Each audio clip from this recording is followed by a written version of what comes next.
But my experience of getting this vaccine is something that I wanted to talk about because I actually think it, similar to the driving on Jeju, it's a problem in some regards. And the fact that, so I go to this clinic and it's empty and we're sitting there waiting to get our vaccine. And your wife? My wife and I, waiting to get shot. And all of a sudden, this door opens up and one of the nurses starts yelling at another nurse. Oh. But there was a woman in there. Oh, no. And her posterior just waving in the way. And I turn away as fast as I possibly could because, and the door's open. She kind of like lying there on the bed looking at us, which we're parked in front of the door. Yeah. And this is happening right there. And the reason why I mentioned this is no privacy.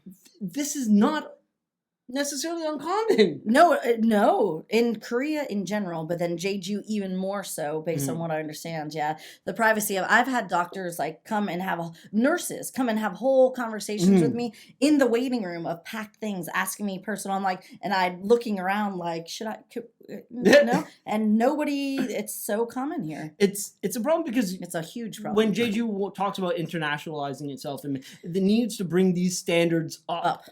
Agreed. Right, just like driving, you got to bring these standards up. If you want to be as international as you keep advertising yourself to be, then it needs to have. Yeah, this place was empty, and still empty. Yeah. So I actually, I don't know what I would do. Yeah, what did you say? No, not about that. I completely ignored that. I was like, God, what did you say? No, but I asked. So I had, I'm working, so all the time.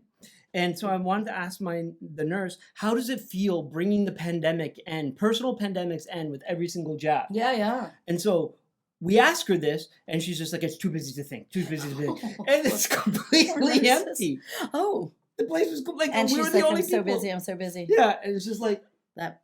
Okay. You're like, all right then. But to the point about the professionalism, when I first got on Jeju, and this was more than a decade ago, so we need to keep that in mind. You had to get a healthcare check as a teacher. Doctor. Still, so that now everyone does it once a year. Yeah. So, and I went to the Sogipo hospital, took off my shirt, and if you can't tell, I'm quite manly. I have the hairy chest, and that was the response that my doctor had when I took off my shirt. No, he laughed at me.